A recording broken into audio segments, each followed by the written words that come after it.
او اوله مسله دا چې دا قرباني واجب ده کو سنت ده. دا قرباني څه ده؟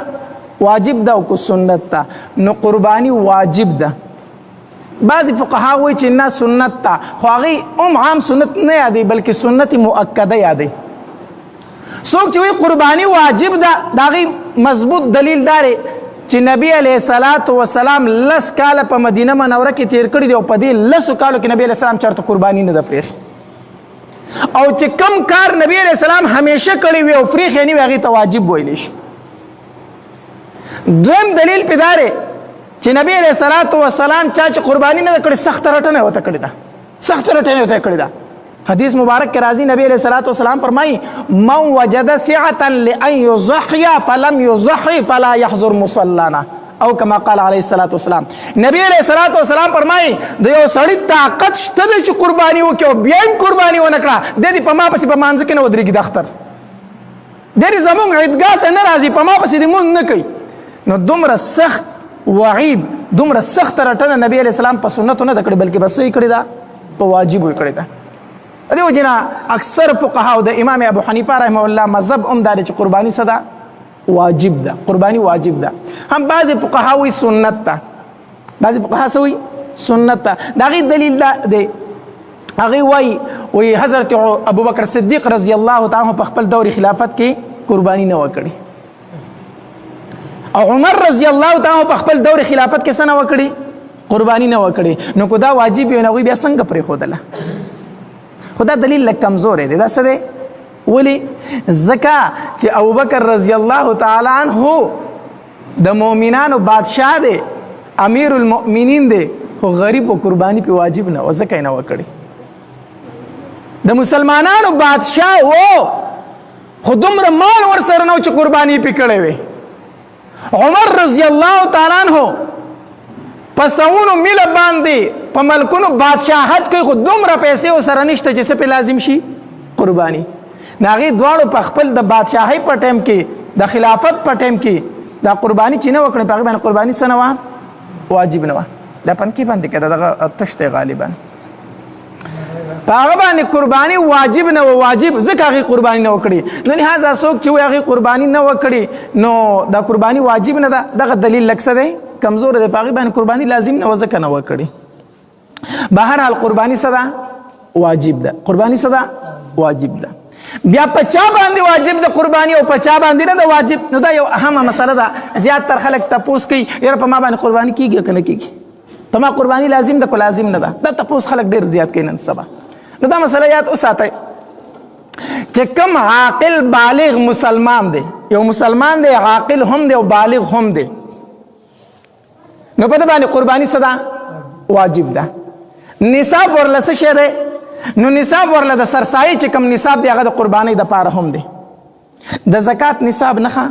ځکه چې زکات په نصاب کې حولاني حول شرط دی، کال تېرېدل. مثال په طور نن ما سره 1 لاک روپۍ رالی په ما زکات نشته، خو چې را روانه کال دا ورځ راله او زما سره 1 لاک روپۍ وي نو په ما بیا څه دی؟ زکات دی. په هغې کې کال تېرېدل، په زکات کې کال تېرېدل شرط دی که نه؟ خو په سرسایه کې او په قربانۍ کې کال تېرېدل شرط نه دی. د لوی اختر په ورځ باندې ستا ملکیت ته 1 لاک روپۍ رالی قرباني در باندې واجب شه، څاروی ګوره په کې کال تېرېدل څه نه دي؟ شرط نه دی. ښه نو نصاب څومره دی؟ غالبا چې نن سبا دغه تقریبا 1 لاک روپۍ کېږي، اندازتن 52 تولې سپین زر دي، 2.50 نیمې تولې سپین زر چې د چا سره وي،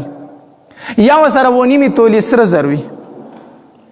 یا ورسره نغدې پیسې چې وي. ما درته وي چې څه کم لاک روپۍ یا 1 لاک روپۍ ورسره دي نغدې، او قرضه پې هم نشته دی. ښه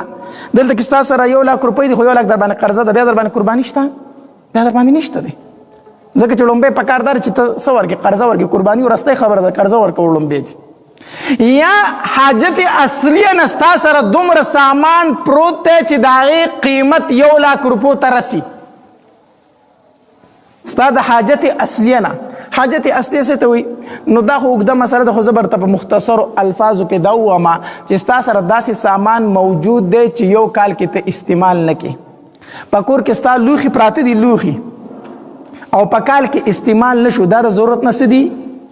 سیوا دي. ستا جوړې دي او دوس پکې یوه جوړه ده چې په کال کې تا وانه غوستله، نو دا د ضرورت نه څه ده؟ سیواګري ده.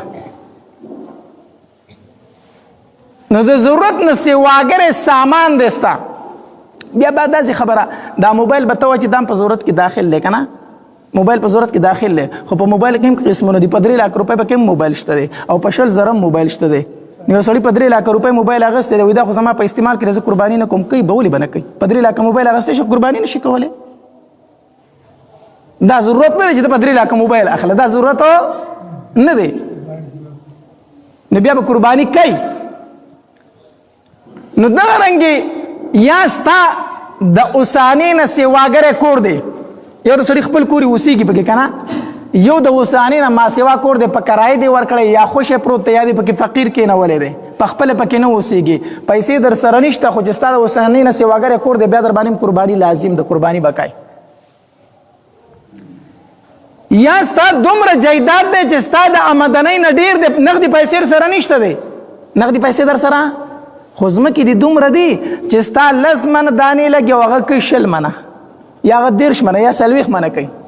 مثال په طور کنه ستا د گزاران نه ډېرې زیاتې دي بیا در باندې هم څه لازم ده قرباني در باندې څه ده لازم د قرباني به بیا کوي نو په هر هغه انسان باندې قرباني واجب ده چې 2.50 نیمې تولې سپین زر ورسره دي 1 نیمې تولې سره زر ورسره دي یا ورسره 1 لک روپۍ دي نغدي یا ورسره د ضرورت نه دومره سواګری سامان دی چې هغه را یو ځای کړی شي او قیمت یې ولګولی شي نو 1 لک روپو ته رسي په دې انسان باندې څه واجب ده بیا قرباني پې څه ده واجب ده په دغه انسان باندې دی به قرباني کوي بله مسله پکې دا راځي چې اکثر اوقاتو کې پلار او زامن ګډ پاتې کېږي شریک کور چې ورته ویلی شي شریک کور کې پاتې کېږي پلار هم شته او زامن هم شته نو آیا د کور د سربراه د مشر قرباني د ټولو د طرف نه کافي شوه که نه هر تن به ځان ځان له قرباني کوي نو دې مسله باندې لږ ځان فو وکړئ ښه دې باندې ځان فو وکړئ مسله دا ده پلار هم ژوندی دی او زامن ورسره شریک پاتې کېږي نو د دې 2 صورته دي یو صورت دا دی چې زامن ګټه وټه کوي پیسې ګټي خو ټولې پیسې راوړي او پلار لی ورکوي چا لی ورکوي زامن په جیب کې ځان ته 1 روپۍ هم نه پرېږدي ټولې پیسې راوړي چا لی ورکوي پلار لور کوي په دې صورت کې بیا په پلار قرباني شته او په زامنو قرباني خو دا هغه صورت دی چې تو تمام زامن پیسې راوړي پلار لور کوي ځان ته هېڅ شی نه پرېږدي د خپلو پیسو مالک څوک ګرځوي پلار ګرځوي بیا په پلار قرباني شته او په زامنو نشته دی دویم صورت دا دی چې پلار له هم پیسې ورکوي خو ځان سره په جیب کې هم ساتي ځان سره په جیب کې هم داسې نور نن سبا څوک نشته چې خپل پیسې 1 روپۍ په جیب کې نه ساتي ټولې پلار له ورکوي هر تن ځان له په جیب کې پیسې ایښي ټیک داسې ده که داسې نه ده پلار له ورکوي په جیب کې ځان سره پیسې ساتي نو که په جیب کې د ده سره 1 لک روپۍ وي یا په بینک کې یا په جیب کې یا یې چاله ورکړي دي په قرضو باندې خو د ده په ملکیت کې څو روپۍ شته 1 لک روپۍ شته بیا به پلار هم قرباني کوي او دا زوی به ځان له هم څه کوي قرباني کوي د پلار په قربانۍ بیا زوی نه خلاصېږي زوی به ځان له قرباني کوي پلار به دا خو یو مسله شو په دې خو پوه شوه که نه بل صورت دا دی پلار نشته دی خو رونه شریک پاتې کېږي او پیسې مشر رور ته راغونډوي نو آیا دا مشر رور چې قرباني وکړي د ټولو رونو د طرف نه کافي شوه نه د ټولو رونو د طرف نه نه کافي کېږي یا خو به داسې وکړي که نه دې بیا 2 صورته دي چې کو دوی پیسې راغونډي د مشر رور له پیسې ورکوي او ځان ته څه شی نه پرېږدي نو کو د دې مشر په ملکیت مشر رور په ملکیت کې دومره پیسې وي چې د هر رور په نصاب کې 1 لک روپۍ راتلي مثال په طور 4 رونه دي او 3 رونه پیسې ګټي او د 4م له ورکوي 4م پکې مشر دی که نه نو کو د دې مشر رور سره چې په شریکه پیسې 4 لک روپۍ وي خو 4 واړه به څه کوي 4 واړه به قرباني کوي ځکه چې د هر رور په ملکیت کې 100 روپۍ راځي